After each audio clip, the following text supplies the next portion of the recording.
Los invitamos a continuar con cada una de nuestras transmisiones siguiéndonos los días lunes y miércoles en nuestros cultos de estudios bíblicos a las 20 horas y nuestro culto devocional los días domingos a las 11 horas. Están todos invitados para seguir nuestras transmisiones.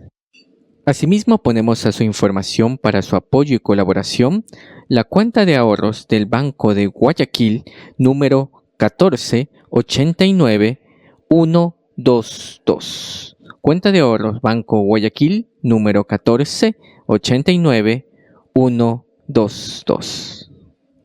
Estamos transmitiendo nuestro culto de estudio bíblico de hoy, 20 de mayo del 2020, con el tema El despertar de la iglesia. Sean todos bienvenidos a esta transmisión. Muy buenas noches, mis hermanos. Sean todos bienvenidos a este culto de estudio bíblico. Es un privilegio y damos gracias a nuestro Señor por permitirnos esta nueva transmisión el día de hoy.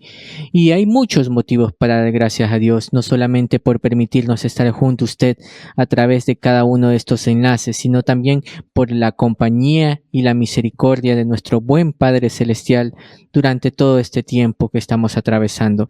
Así que sigamos confiando en nuestro Señor, que Él siempre estará a nuestro lado, y asimismo disponiendo nuestro corazón para que este sea una ofrenda de gratitud, una ofrenda de alabanza para nuestro Dios.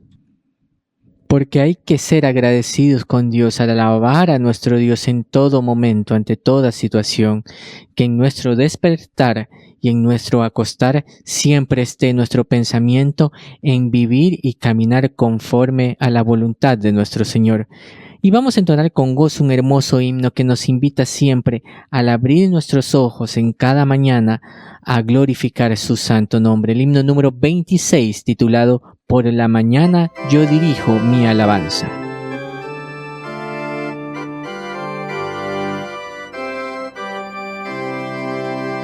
Por la mañana yo dirijo mi alabanza a Dios que ha sido y es mi única esperanza.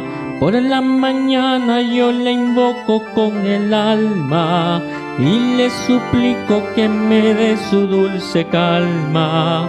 Él nos escucha pues nos ama tanto y nos alivia de cualquier quebranto. Nos da su mano poderosa y fuerte para librarnos de la misma muerte. Cuando la noche se aproxima tenebrosa, en elevarle mi oración mi alma se goza. Siento su paz inagotable, dulce y grata, porque temores y ansiedad Cristo los mata. También elevo mi cantar al cielo, cuando a la tierra baja negro velo. El sol se oculta pero queda Cristo, a quien mis ojos en el sueño han visto. Brilla su lumbre bienhechora mientras duermo, pone su mano sobre mí si estoy enfermo. Me fortalece, me alienta con el sueño, pues mi Dios, mi Redentor, Él es mi dueño. Y al despertar por la mañana siento que Dios invade mi alma y pensamiento. Veo a Jesús mi Redentor amado, por mis pecados en una cruz clavado. Veo la sangre de sus manos que ha brotado, veo la sangre borbotando en un costado. Una corona con espinas en su frente, la multitud escarneciéndole insolente. Pero qué dicha cuando al cielo sube, lleno de gloria en majestuosa nube. Pero qué dicha cuando al cielo sube, lleno de gloria en majestuosa nube. estos momentos les invito a tener unas palabras de oración. Bendito Dios y buen Padre Celestial, te damos las gracias por tu compañía en esta noche, por la bendición de permitirnos estar juntos en este culto de estudio bíblico. Ponemos en tus manos este tiempo, que sea un tiempo de bendición, que seas tomando el control de cada una de las partes del mismo, las alabanzas, el mensaje de tu palabra, y asimismo que tu Espíritu Santo sea hablando a los corazones de las personas que nos están escuchando y que sean tocadas a través del mensaje de tu palabra. Gracias te damos por tu bendición, tu compañía y tu provisión para con nuestras vidas. Te lo pedimos y te agradecemos en los méritos de Cristo Jesús, nuestro Señor y Salvador. Amén. Y vamos a entonar con gozo un hermoso cántico. Digamos en esta noche: es dulce el nombre de Jesús, mi Señor, nombre sin comparación, fuente de gran bendición. Es Jesús, sagrado nombre. Himno número 18 en nuestros himnarios.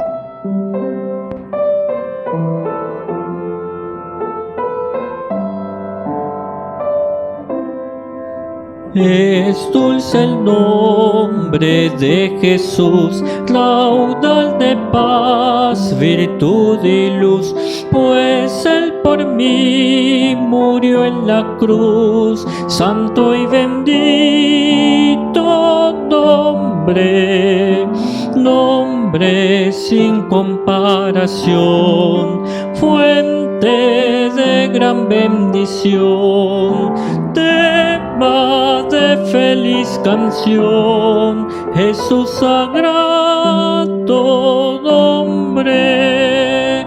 Adoro el nombre de quien ve mis penas y su paz provee. Es fiel amigo, bien lo sé, amado y tierno nombre, nombre sin comparación, fuente de gran bendición, tema de feliz canción, Jesús sagrado nombre. Deleite siento el nombre a oír de quien me vino a redimir. Tristeza suya al decir el exaltado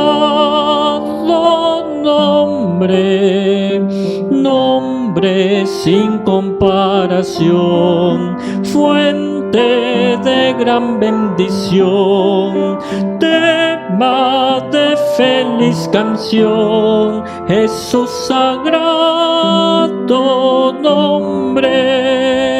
Contar la gracia sin igual jamás podrá aquel mortal. El tema en gloria celestial será el grandioso nombre, nombre sin comparación, fuente de gran bendición, tema de feliz canción, Jesús sagrado nombre.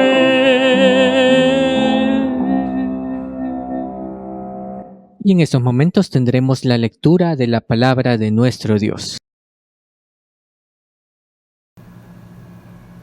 Muy buenas noches, queridos hermanos. La lectura bíblica para el día de hoy la encontramos en la primera carta a los Tesalonicenses, capítulo 5, versículos 1 al 8. Dice la palabra del Señor: pero acerca de los tiempos y de las ocasiones no tenéis necesidad, hermanos, de que yo os escriba, porque vosotros sabéis perfectamente que el día del Señor vendrá así como ladrón en la noche, que cuando digan paz y seguridad, entonces vendrá sobre ellos destrucción repentina como los dolores a la mujer encinta, y no escaparán. Mas vosotros, hermanos, no estáis en tinieblas, para que aquel día os sorprenda como ladrón. Porque todos vosotros sois hijos de luz e hijos del día, no somos de la noche ni de las tinieblas. Por tanto, no durmamos como los demás, sino velemos y seamos sobrios. Pues los que duermen de noche duermen, y los que se embriagan de noche se embriagan. Pero nosotros que somos del día, Seamos sobrios, habiéndonos vestido con la coraza de fe y de amor y con la esperanza de salvación como yelmo. Hasta ahí la lectura de la palabra del Señor. Damos gracias a nuestro Dios por la lectura de su palabra en esta noche. Y en estos momentos tendremos unos breves anuncios. Primeramente dando gracias a Dios por hacer posible cada una de estas transmisiones que tenemos tanto los días lunes y miércoles, nuestros cultos de estudios bíblicos a las 20 horas y los domingos nuestro culto devocional a las 11 horas. Están cordialmente invitados a seguirnos en cada una de estas transmisiones. Asimismo, ponemos a su consideración para su colaboración la cuenta de ahorros del Banco Guayaquil, número 1489122. Cuenta de ahorros Banco Guayaquil 1489122. Para el envío de las peticiones de oración que ustedes tengan, mis hermanos, pueden hacerlo a la dirección de correo electrónico peticionesdeoración@temploalianza.org. peticionesdeoración@temploalianza.org. A esta dirección, mis hermanos, pueden escribir sus peticiones de oración. Así es, mis hermanos, así que oremos los unos por los otros y los invitamos a estar pendientes de cada una de las informaciones que transmitimos a través de nuestras redes sociales. Es un gozo saber que a pesar de la distancia, la compañía de los hermanos y de su iglesia durante cada uno de estos enlaces ha sido constante y es un motivo para dar la gloria para nuestro Dios, porque su iglesia está firme y constante en su caminar a pesar de cualquier situación. Y hay un hermoso cántico que les invito a entonar, mis hermanos, el himno 221, que habla de aquello: Iglesia de Cristo, reanima tu amor y espera velando a tu augusto Señor. Entonemos con gozo este hermoso cántico.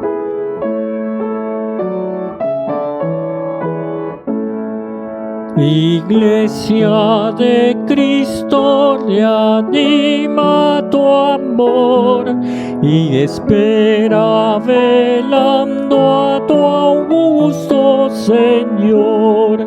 Jesús el esposo vestido de honor, viniendo se anuncia con fuerte clamor. Si falta en algunos el santo fervor, la fe sea de todos el despertador. Velad, compañeros, velad sin temor, que está con nosotros el Consolador, quien sigue la senda del vil pecador, se entrega en los brazos de un sueño traidor. Mas para los siervos del buen Salvador, velar esperando es su anhelo mejor. Amén, mis hermanos, que nuestro deseo sea siempre formar parte de una iglesia firme y saludable y constante en su anhelo de buscar a su Señor. En esos momentos les invito con mucha reverencia a escuchar el estudio bíblico de esta noche con el tema El despertar de la iglesia. Escuchemos. Muy buenas noches, queridos hermanos. Qué gozo poder compartir este tiempo con ustedes, de manera especial con las buenas noticias que estamos recibiendo en estos últimos días acerca de la reactivación paulatina de las actividades en nuestra ciudad. Y esto significa que dentro de poco tiempo podremos estar conversando acerca de la posibilidad de volver al templo. Esto nos llena de mucha alegría y vemos que hay una buena señal de recuperación en medio de esta pandemia. Continuemos orando sin desmayar para que el Señor continúe obrando en medio de nuestra ciudad y que esta pandemia vaya pasando poco a poco y podamos nosotros volver a nuestras actividades normales. El tema en esta noche es el despertar de la iglesia, y para comenzar quisiera conversar con ustedes acerca de dos eventos que se conocen históricamente en la iglesia como dos grandes despertares. El primero fue entre los años 1730 y 1740. Fue un tiempo de revitalización cristiana que se extendió por la Europa protestante y América británica, y en especial en las colonias norteamericanas. Este movimiento fue fruto de una predicación frontal contra el pecado, y uno de esos predicadores fue George Whitefield, quien se destacó por una predicación viva, llena de pasión por el Señor y de total entrega. Otro gran predicador de ese tiempo fue Jonathan Edwards, quien se destacó por ser uno de los mejores predicadores apasionados de esos días. Uno de sus sermones que es muy conocido y se encuentra en las redes sociales es Pecadores en las manos de un Dios airado. Se dice que cuando este hombre predicó por primera ocasión este sermón, Pecadores en las manos de un Dios airado, se podía escuchar a lo lejos los gritos desgarradores de aquellas personas que se conmovieron y desesperadamente se arrepentían de sus pecados para volverse a Dios. Fue un momento impresionante que se conoció como el despertar de la iglesia. Esto hizo que la iglesia se movilizara y empezara una tarea evangelística sin precedentes hasta ese momento, de manera especial en Inglaterra. El segundo despertar ocurrió entre los años 1790 y 1840. La característica de este tiempo fue el impacto también evangelístico que generó de manera especial en los Estados Unidos. Ambos despertares marcaron sus días y la historia. Ambos despertares dieron como resultado muchas conversiones y sobre todo un cambio en cuanto a la actitud de la iglesia. Y si nosotros revisamos historia, si leemos a profundidad estos despertares y la condición en que se dieron, nosotros vamos a notar algunos aspectos interesantes. Primero, una iglesia llena de mundanalidad. Era una iglesia que se había dormido, una iglesia que se había amoldado a sermones fríos, una iglesia que se había amoldado a un estilo de vida mediocre espiritualmente hablando, con una total indiferencia hacia la evangelización, hacia la predicación, y se destacó por tener sermones muy bonitos, elocuentes, pero vacíos y totalmente fríos. Es interesante que la historia marca estos dos eventos de una manera muy clara y notoria, pero luego de ello hay un silencio tremendo con el devenir de los años, y ahí se genera la pregunta en esta noche: ¿habrá un nuevo despertar? ¿O ya no habrá más despertares? Así que quisiera que meditemos en algunas cosas respecto al despertar de la iglesia y la necesidad de que la iglesia despierte. Quisiera que reflexionáramos en esta noche sobre tres características de una iglesia dormida para comenzar. Tres características de una iglesia que se ha dormido. La primera de ellas es que cuando una iglesia duerme el sueño de la indiferencia, tolera el pecado en su seno. Tolera el pecado en su seno. Veamos un ejemplo de esto en la primera carta del apóstol Pablo a los Corintios, capítulo 5. Primera carta del apóstol Pablo a los Corintios, capítulo 5. Dice: de cierto se oye que hay entre vosotros fornicación, y tal fornicación cual ni aun se nombra entre los gentiles, tanto que alguno tiene la mujer de su padre, y vosotros estáis envanecidos. ¿No debierais más bien haberos lamentado para que fuese quitado de en medio de vosotros el que cometió tal acción? Ciertamente yo, como ausente en cuerpo pero presente en espíritu, ya como presente he juzgado al que tal cosa ha hecho. En el nombre de nuestro Señor Jesucristo, reunidos vosotros y mi espíritu con el poder de nuestro Señor Jesucristo, el tal sea entregado a Satanás para destrucción de la carne, a fin de que el espíritu sea salvo en el día del Señor Jesús. Veamos los antecedentes de este episodio nada grato de la iglesia naciente allí en el siglo I. Lo que nosotros conocemos es que la iglesia de Corinto es una iglesia que se desarrolla en una comunidad pudiente, es una comunidad que está compuesta por personas de diferentes estratos sociales y culturales. Había una facción de la iglesia que estaba compuesta por libertos, esclavos que habían alcanzado cierta posición económica, cierta facilidad económica y habían comprado su libertad. Otros eran ciudadanos romanos libres, otros judíos.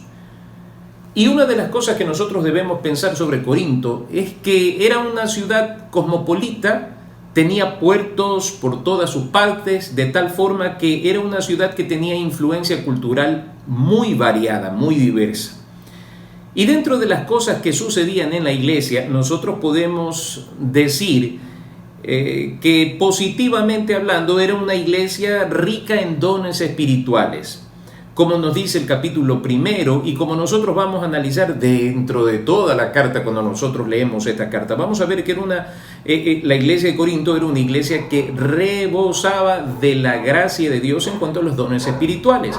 Pero quisiera hacer un énfasis especial en esta noche y dejar claro algo. La presencia de los dones espirituales dentro de la iglesia de Corinto no la hacía una iglesia espiritual, no la convertía en una iglesia saludable espiritualmente hablando. Y Pablo hace una gran diferencia entre ser carnales y ser espirituales, y el hecho de tener dones espirituales no convierte a una persona en una persona espiritual. Permítame explicarle. Aquí nosotros vamos a encontrar en la primera carta a los Corintios que hay dones sobrenaturales. Había presencia de dones sobrenaturales en la iglesia y había el ejercicio de estos dones, pero todas estas cosas habían envanecido a los creyentes de Corinto.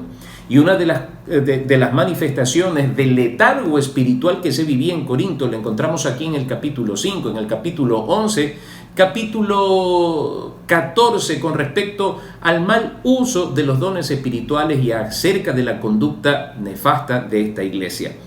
Creo que esta es una de las peores cosas que se mencionan aquí en cuanto al orden moral. Ellos consentían el hecho de que un hombre conviviera con la mujer de su padre, seguramente algo así como una madrastra. Este hombre mantenía relaciones con aquella mujer. ¿Qué pasó con la iglesia? ¿En qué momento la iglesia perdió la noción de su tarea y permitió que este tipo de cosas sucediesen a vista y paciencia de toda la congregación, de toda la comunidad de fieles? ¿Qué sucedió? ¿En qué momento estas cosas llegaron a este punto en que llegaron a adormecerse los sentidos espirituales y nadie pudo denunciar y nadie pudo reclamarle a este hombre por lo que estaba haciendo? Algunos estudiosos sugieren que probablemente este era un hombre pudiente, era un hombre que tenía mucho dinero y seguramente este hombre hacía fuertes contribuciones económicas a la iglesia, de tal suerte que se volvió inmune a cualquier tipo de reclamo. Fue un hombre que gozó de inmunidad dentro de la iglesia, pero no para el apóstol Pablo. Pablo denuncia este asunto de manera frontal. Hoy en día he notado que cuando alguien denuncia un pecado, más bien es censurado, es relegado y se lo considera como una persona intolerante. Pero quiero decirles en esta noche que una de las señales de una iglesia dormida es la tolerancia del pecado, como en el caso de primera carta a los Corintios capítulo 5. Pero en Apocalipsis también encontramos una descripción de esta característica de una iglesia dormida. Apocalipsis capítulo 2, versículo 20 dice: pero tengo unas pocas cosas contra ti, que toleras, fíjese, ahí usa la palabra, que toleras que esa mujer Jezabel, que se dice profetiza, enseñe y seduzca a mis siervos a fornicar y a comer cosas sacrificadas a los ídolos. Muy bien, la tolerancia del pecado en la iglesia es inaceptable delante de los ojos del Señor. ¿Cómo se puede llegar a tal estado en que la iglesia, sus autoridades, sus líderes, sus miembros, se confabulen en un silencio cómplice para ocultar el pecado? Debemos nosotros recordar que esto genera tragedias dentro de la iglesia, dentro del cuerpo de Cristo. ¿Por qué razón? Cuando nosotros leemos el libro de Josué y vemos el pecado de Acán, entendemos que este es una especie de pecado oculto.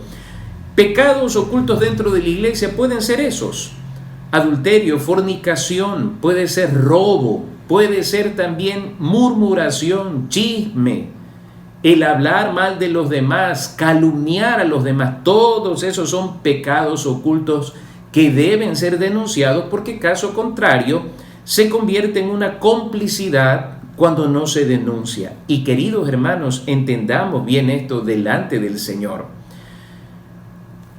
El adormecimiento espiritual nos lleva a nosotros a experimentar una total indiferencia hacia el pecado. ¿Por qué esto es grave? Porque nosotros estamos llamados a vivir en santidad. Porque nosotros como Iglesia de Cristo estamos llamados a ser como nuestro Padre que está en los cielos, que es santo. En segundo lugar, otra característica es la sensualidad. La sensualidad. Y hoy en día, queridos hermanos, ¿hay mucha sensualidad dentro de la iglesia? Por supuesto que sí. Estaba viendo unos videos hace algunos años atrás sobre las coreografías que se hacen en los templos, en las iglesias hoy en día. Señoritas con ropas ceñidas, con blusas sin mangas, haciendo contorsiones y movimientos bajo la excusa de tener una coreografía. Hermanos, esto no es otra cosa que sensualidad, y la sensualidad es mala. Hay que tener cuidado con las cosas que nosotros permitimos que sucedan en la iglesia. Y permítame adelantar algo más. Queridos hermanos, nuestro punto de partida como iglesia, para nuestro quehacer como iglesia, no es lo que los demás hacen, no es lo que está de moda, no es la tendencia. Queridos hermanos, seamos sobrios, porque de aquí a mañana aparecerán otro tipo de tendencias inmorales y porque están de moda se las va a aplicar. No puede ser posible que la iglesia empiece a convertirse en una especie de circo, con una serie de manifestaciones que deshonran. Hay que tener cuidado con estas cosas, queridos hermanos, y no permitir que esto avance. Pero la sensualidad no solo se manifiesta en ese tipo de cosas, queridos hermanos. Quiero ir al libro de Judas, donde se denuncia otro tipo de manifestación de la sensualidad. Versículo 8 y vamos a leer hasta el 19 del libro de Judas. Antes de Apocalipsis, allí está el libro de Judas. Así que leamos, dice versículo 8: no obstante, de la misma manera, estos soñadores mancillan la carne, rechazan la autoridad y blasfeman de las potestades superiores. Pero cuando el arcángel Miguel contendía con el diablo, disputando con él por el cuerpo de Moisés, no se atrevió a proferir juicio de maldición contra él, sino que dijo: el Señor te reprenda. Una de las sensualidades más típicas al respecto es lo que nosotros escuchamos a veces de otros llamados hermanos, que blasfeman de cuantas cosas no conocen. Hablan sin total cordura ni respeto con respecto a los asuntos espirituales, aun cuando conciernen al enemigo de nuestras almas. Aplástale la cabeza, písalo. Hermanos queridos, eso no es el fruto de un corazón lleno de Dios, del Espíritu Santo. Hay que tener cuidado. Y miren lo que dice el versículo 10: pero estos blasfeman de cuantas cosas no conocen, y en las que por naturaleza conocen, se corrompen como animales irracionales. Ay de ellos, porque han seguido el camino de Caín y se lanzaron por lucro en el error de Balán y perecieron en la contradicción de Coré. Menciona tres cosas puntuales aquí: el odio visceral que muchas de estas personas que se han desviado de la sana doctrina muestran hacia aquellos que permanecen en la doctrina. En segundo lugar, la motivación ruin del dinero para algunos que se llaman hermanos, pastores, y que se han lanzado por lucro en el error de Balaam y perecieron en la contradicción de Coré. En otras palabras, son murmuradores. Luego dice versículo 12, estos son manchas en vuestros ágapes que comiendo impúdicamente con vosotros se apacientan en a sí mismos, nubes sin agua llevadas de acá para allá por los vientos, árboles otoñales sin fruto, 2 veces muertos y desarraigados. Fieras ondas del mar que espuman su propia vergüenza, estrellas errantes para las cuales está reservada eternamente la oscuridad de las tinieblas. De estos también profetizó Enoc, séptimo desde Adán, diciendo, he aquí vino el Señor con sus santas decenas de millares para hacer juicio contra todos y dejar convictos a todos los impíos de todas sus obras impías que han hecho impíamente y de todas las cosas duras que los pecadores impíos han hablado contra él. Estos son murmuradores, querellosos, que andan según sus propios deseos, cuya boca habla cosas infladas, adulando a las personas para sacar provecho. Esa es la sensualidad en las iglesias el día de hoy. Gente que predica para agradar el oído y no la sana doctrina, no la palabra del Señor. ¿A qué me refiero? Si nosotros analizamos la predicación de Edwards en el primer despertar de la iglesia, era una predicación que cumplía con los principios de la profecía en el Antiguo Testamento. Había 3 cosas puntuales en la profecía: denunciar el pecado, anunciar el justo juicio de Dios y llamar al arrepentimiento. Denunciar el pecado, anunciar el justo juicio de Dios y llamar al arrepentimiento. Esa es la predicación. Y esa predicación no es agradable. A nadie le gusta que le digan lo que está haciendo mal.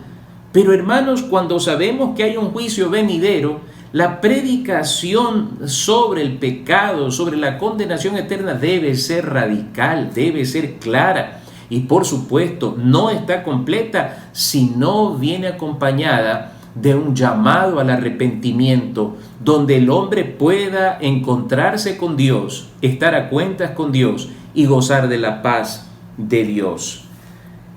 Y luego dice, pero vosotros, amados, tened memoria de las palabras que antes fueron dichas por los apóstoles de nuestro Señor Jesucristo, los que os decían, en el postrer tiempo habrá burladores que andarán según sus malvados deseos. Estos son los que causan divisiones, los sensuales que no tienen al Espíritu. Predicadores que se han dedicado a hacer mofa de las iglesias que no han plegado al pensamiento posmodernista, de las iglesias que no han caído en convertirse en discotecas, hacen burla de ellos, poniéndoles sobrenombres y volviéndose verdaderos payasos, atacando la palabra, atacando el modelo bíblico. La Biblia dice que son sensuales. Esas son iglesias que están dormidas, han caído en el sueño de la indiferencia y han preferido la mundanalidad, quedar bien con este mundo antes que identificarse abiertamente con el Señor. ¿Por qué? Porque identificarse abiertamente con el Señor, mis amados hermanos, significa una sola cosa. El Señor Jesucristo dijo, el mundo os aborrecerá. El mundo os aborrecerá. Y hay quienes no quieren sufrir esa sana doctrina. Sufrir la sana doctrina es eso, entender. Ese es el principio. Cuando una persona habla abiertamente de Jesucristo, cuando una persona habla de Jesús de Nazaret, es rechazada por el mundo. Cuéntame cualquier otra historia, no me hables de religión, etcétera, etcétera. Pero esa es nuestra realidad. Nosotros estamos aquí no para complacer al mundo, estamos aquí para predicar el Evangelio de Jesucristo. En tercer lugar, una iglesia dormida es una iglesia que no sirve al Señor. Es una iglesia que no sirve al Señor. Es una iglesia que ha caído en un letargo, su condición es una condición deplorable, es como una plantita que compramos y pusimos en un lindo macetero, pero dejamos de echarle agüita, dejamos de cuidarla y empezó a marchitarse. ¿Cuántos años tiene la iglesia? Tiene 20 años, tiene 30 años. ¿Cuántos creyentes tiene? Tiene 10. Eso significa que ni siquiera ganaron una persona para Cristo por año. Queridos hermanos, eso tampoco es bueno. Hay personas que pensaron que esa era la manera correcta el modelo exitoso de quedarse enclaustrados y no salir a predicar el Evangelio. Queridos hermanos, una iglesia que no sirve al Señor es una iglesia que se ha dormido, no evangeliza, no ora, no participa de los servicios, no ofrenda, vive aletargada. Eso es peligroso, queridos hermanos, porque hay un llamado poderoso a la iglesia para que ésta despierte. Es una iglesia entonces que no le importa lo que sucede en su entorno mientras ella esté bien. Queridos hermanos, esas son señales inequívocas de que algo no está pasando, algo está pasando mal en la iglesia, algo no está bien en la iglesia. Cuando la iglesia ha caído en mundanalidades, cuando la iglesia ha caído en sensualidades, cuando la iglesia ha caído en ese letargo que hace rato no le sirve al Señor, algo malo está pasando. ¿Cómo entonces despertar a la iglesia? ¿Cómo despertar a la iglesia? Yo quiero compartir con ustedes dos cosas puntuales. Primero, en torno a la historia de la iglesia, en el libro de los Hechos, nosotros encontramos en Hechos 1:8 la ordenanza del Señor para con la iglesia naciente allí en Jerusalén. Dice: pero recibiréis poder cuando haya venido sobre vosotros el Espíritu Santo, y me seréis testigos en Jerusalén, en Samaria, en toda Judea, en Samaria y hasta lo último de la tierra. Pero llegamos nosotros al capítulo 6 y encontramos que la iglesia está sumida en problemas de diferencias, está sumida en problemas de injusticias. Hay acepción de personas. Se nombran diáconos y en el capítulo 6 nosotros vemos a Esteban, el primer diácono. En medio de una iglesia que se ha aletargado allí en Jerusalén, Dios levanta a este hombre llamado Esteban. Esteban, varón lleno de gracia y del Espíritu Santo, empieza a hacer una predicación desafiante que desata el odio de los judíos, y estos lo acusan falsamente de haber blasfemado contra el templo, contra el santo lugar. Esto no lo calló, esto no hizo que él cambiara su discurso. Al contrario, cuando nosotros revisamos el capítulo 7, la predicación de Esteban se vuelve más consistente, la predicación de Esteban se vuelve denunciante, totalmente denunciante. Miremos un momento cómo dice el versículo 51, capítulo 7, versículo 51 del libro de los Hechos. Duros de cerviz e incircuncisos de corazón y de oído, vosotros resistís siempre al Espíritu Santo como vuestros padres, así también vosotros. ¿A cuál de los profetas no persiguieron vuestros padres y mataron a los que anunciaron de antemano la venida del justo, a quien vosotros ahora habéis sido entregadores y matadores? Vosotros que recibiste la ley por disposición de ángeles y no las guardasteis.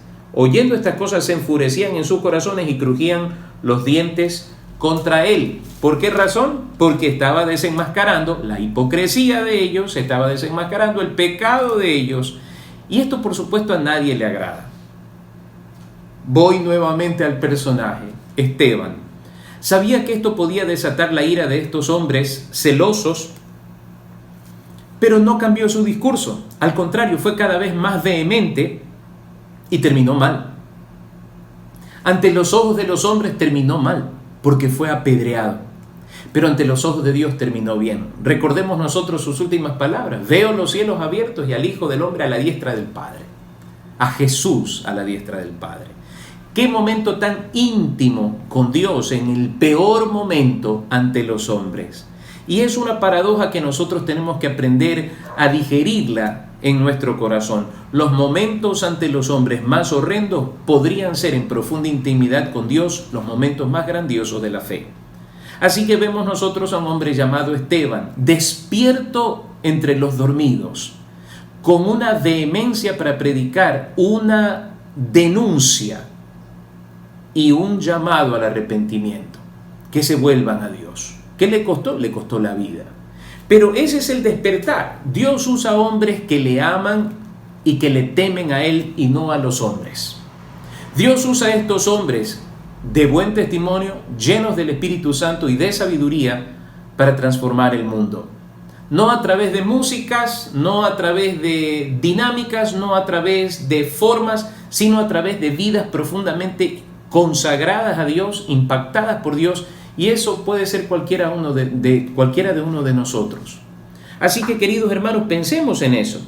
Y el capítulo 8 nos da un detalle interesante. Y Saulo consentía en su muerte. En aquel día hubo una gran persecución contra la iglesia que estaba en Jerusalén, y todos fueron esparcidos por las tierras de Judea y de Samaria, salvo los apóstoles. ¿Qué decía Hechos 1:8? Que debían ser testigos en Jerusalén, en toda Judea, en Samaria y hasta lo último de la tierra. ¿Dónde se habían quedado? En Jerusalén.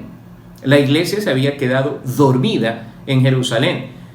A veces es necesario que sucedan estos eventos catastróficos, llamémoslos así, para que la iglesia despierte. Ha sido en medio de las persecuciones, históricamente hablando, cuando la iglesia más fuerte se ha vuelto.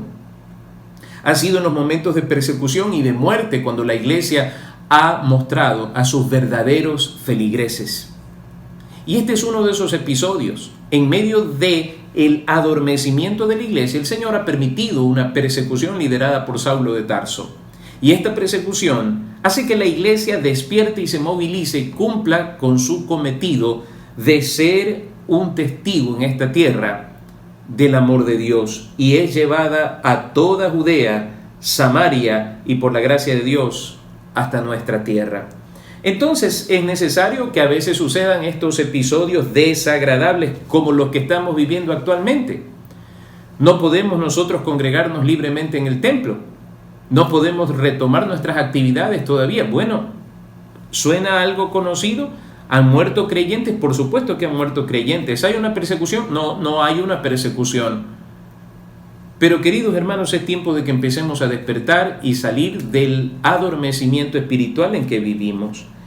Es necesario también que haya hombres, así como Esteban. También el Antiguo Testamento nos habla de un hombre llamado Nehemías. Y quiero leer rápidamente algunas cosas con respecto a Nehemías. Dice en el capítulo 1 de Nehemías, palabras de Nehemías, hijo de Acalías: aconteció en el mes de Quisleo, en el año 20, estando yo en Susa, capital del reino, que vino Hanani, uno de mis hermanos, con algunos varones de Judá, y les pregunté por los judíos que habían escapado, que habían quedado de la cautividad, y por Jerusalén. Y me dijeron: el remanente, los que quedaron de la cautividad allí en la provincia, están en gran mal y afrenta, y el muro de Jerusalén derribado y sus puertas quemadas a fuego. Cuando oí estas palabras, me senté y lloré e hice duelo por algunos días, y ayuné y oré delante del Dios de los cielos. Y luego empieza su clamor al Señor. ¿Cómo reaccionamos nosotros frente a un espectáculo tal? Los judíos que habían quedado estaban en gran mal y afrenta, la ciudad destruida, sus puertas quemadas al fuego. ¿Qué hacemos? ¿El sueño de la indiferencia? No, hacemos lo que realmente podemos hacer. En esto quisiera que reflexionemos, queridos hermanos, porque hay personas que dicen que el levantamiento de la iglesia, el quehacer de la iglesia, debe empezar por salir de los templos y ser parte de la vida política de los pueblos. Otros consideran que la iglesia debe volverse un tanto revolucionaria y salir a las calles a reclamar derechos, espacios y hacerse visible de esa manera. Ni lo uno ni lo otro, porque ni Dios nos ha mandado a hacer política en esta tierra, ni tampoco la rebeldía contra los gobernantes es algo que apoye la Sagrada Escritura. Queridos hermanos, quienes piensan de tal manera es porque no conocen el poder de Dios en la iglesia. Desconocen completamente los alcances del Todopoderoso. Nehemías es un reformador, es un hombre que reconstruye, es un hombre que es usado por Dios para levantar no solamente las ruinas de Jerusalén, sino las ruinas espirituales de Jerusalén. Y nosotros encontramos en el capítulo 8 de Nehemías que estaban leyendo la palabra desde el amanecer hasta el mediodía aproximadamente, y nos dice la palabra del Señor en el versículo 9, capítulo 8, versículo 9, y Nehemías el gobernador y el sacerdote Esdras, escriba, y los levitas que hacían entender al pueblo dijeron a todo el pueblo: día santo es a Jehová nuestro Dios, no os entristezcáis ni lloréis, porque todo el pueblo lloraba oyendo las palabras de la ley. ¿Cómo empezó todo? Con un hombre. No necesitó ponerse de acuerdo con varios, un hombre. En el caso del Nuevo Testamento fue Esteban. En el caso del Antiguo Testamento fue Nehemías. Usados en medio de un adormecimiento y en medio de la ruina espiritual y física de Jerusalén. Y lo que yo veo es que ambos se pusieron de acuerdo con Dios. Cuando nosotros queremos un despertar, cuando queremos que las cosas cambien, necesitamos a un hombre que se ponga delante de Dios, llore, ayune, ore y muestre dolor delante del Señor por la condición del pecador, de la iglesia, de la ciudad. Queridos hermanos, eso es lo que se necesita. No se necesita estar en cargos públicos, no se necesita salir a las calles a realizar marchas para que la gente sepa que estamos aquí. Se necesita el poder del Espíritu Santo de Dios obrando en nosotros. Hombres que quieran pagar el precio. Es fácil salir a las calles con pancartas, queridos hermanos. Es sumamente fácil eso. Pero eso no transforma vidas. Es fácil, queridos hermanos, que se unan el pueblo evangélico y lance un candidato a determinada dignidad pública. ¿Y qué ha pasado? ¿Qué ha pasado, hermanos, con aquellos que llamándose creyentes han ostentado esos cargos? Han dado mal testimonio en la mayoría de los casos. Hermanos, necesitamos Nehemías el día de hoy. Necesitamos Esteban el día de hoy. Gente como ellos, que tengan tan profunda comunión con Dios, que se pueda ver en ellos el rostro de un ángel, como se dice de Esteban. Que se pueda ver en ellos la autoridad de Dios. No por medio de manipulaciones ni de engaños, sino por la pura presencia del Señor. Queridos hermanos, los resultados de un despertar, como acabamos de leer, es un quebrantamiento genuino. El pueblo lloraba al escuchar la palabra. Habían dejado de leer la palabra, como muchos hoy en día han dejado la palabra a un lado por nuevas profecías, por nuevas revelaciones. Pero el pueblo de Israel volvió a la palabra y el corazón de ellos fue quebrantado. Amados hermanos, la Biblia tiene un efecto extraordinario en la vida de quienes la leen. Para quienes leen la Biblia, hay la experiencia del quebrantamiento genuino, no un gemir falso, sino un quebrantamiento que viene de lo más profundo del alma, al identificarse con la palabra, porque la palabra revela, redarguye nuestro pecado, nuestra conciencia, y nos muestra lo que está mal. Y lo hace de tal manera que las fibras de nuestro ser son conmovidas y somos llamados a un arrepentimiento genuino, que fue lo que sucedió tanto en el primer despertar como en el segundo despertar de la iglesia. Un quebrantamiento genuino lleva a un arrepentimiento genuino de los pecados, y eso da como resultado nuevos convertidos, una iglesia despierta. ¿Y por qué necesitamos una iglesia despierta? La exhortación que encontramos nosotros en Tesalonicenses es a estar despiertos, y como dice Pablo, despiértate tú que duermes. Miremos una vez más lo que nos dice 1 Tesalonicenses capítulo 5, versículo 6. Por tanto, no durmamos como los demás, sino velemos y seamos sobrios. Queridos hermanos, como empecé diciendo en esta noche, me alegra el hecho de que las cosas vayan volviendo a su ritmo normal, poco a poco. Pero al mismo tiempo me preocupa porque se acaba el tiempo de recesión, el tiempo de acercarnos a Dios y de estar paralizados, tal vez con mayor oportunidad de orar y de volver nuestro corazón a Dios. Se está acabando este tiempo precioso, hermanos. Se está acabando y siento angustia en mi corazón. porque vamos a volver a la rutina. Poco a poco, cuando nos demos cuenta, la cuarentena habrá sido parte de la historia. Me angustia pensar que volveremos a hacer lo mismo. Que Dios no lo permita, sino que todo esto sirva para que hayan Nehemías y hombres como Esteban despertando del letargo espiritual y animando a la iglesia a despertar para Cristo, porque la venida del Señor está cerca. Que no nos sorprenda dormidos, queridos hermanos, en mundanalidades, en sensualidades, en pecados diversos. Que el Señor encuentre una iglesia despierta, esperando por Él, con sus lámparas llenas, encendidas y resplandecientes. Amén. Damos gracias a nuestro Dios por el estudio bíblico de esta noche. Y para finalizar, mis hermanos, les invito a entonar un hermoso cántico de avivamiento para nuestro Dios, el himno número 90, titulado En un aposento alto.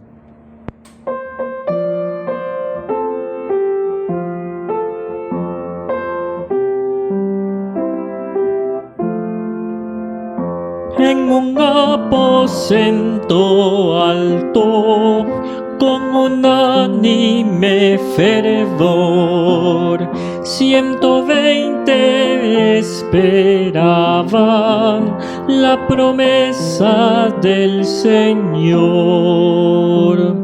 Dios manda tu gran poder, Dios manda tu gran poder, Dios manda tu gran poder a cada corazón. Con estruendo de los cielos descendió la gran virtud.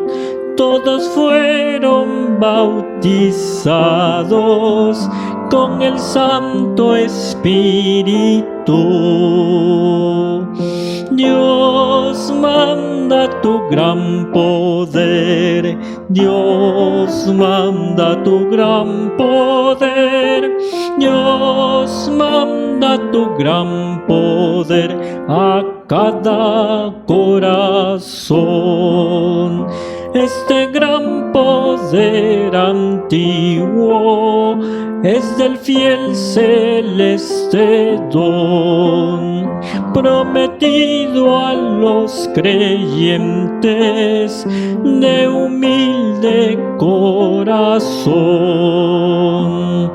Dios manda tu gran poder, Dios manda tu gran poder, Dios manda tu gran poder a cada corazón.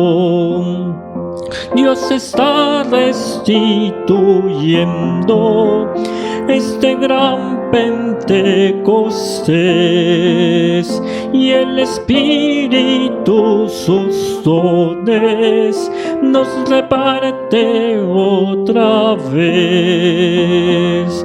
Dios manda tu gran poder, Dios manda tu gran poder, Dios manda tu gran poder a cada corazón.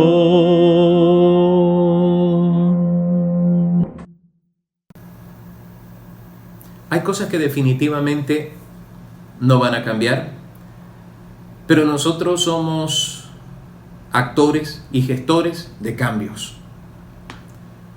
Entre las cosas que sí van a cambiar, yo espero que nosotros todos, como iglesia, despertemos. Que nuestra conciencia despierte, que nuestro fervor despierte, que nuestro amor por el Señor y nuestro celo por su palabra despierten, porque Él está a las puertas, hermanos. Oremos. Amantísimo Señor y Padre nuestro, gracias te damos en el precioso nombre de Jesús por este maravilloso día que nos has dado. Y al caer la noche queremos darte las gracias, Señor, porque tú nos has provisto de todo lo necesario y nos has acompañado en este día.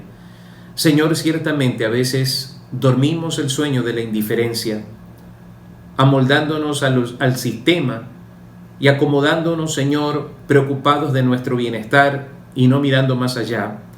Padre Santo, en el nombre de Jesús te invoco con toda mi alma y te suplico, despiértanos, Señor, antes que sea tarde. Bendice a tu pueblo, Señor. Bendice a mis hermanos que están conectados en esta noche. Que la paz de Cristo, que sobrepasa todo entendimiento, sea sobre sus hogares. Y Padre, para aquellos hermanos que están pasando por momentos de tribulación, te suplico con todo mi corazón, Señor, derrama tu paz sobre ellos. En Cristo Jesús. Amén. Que Dios les bendiga.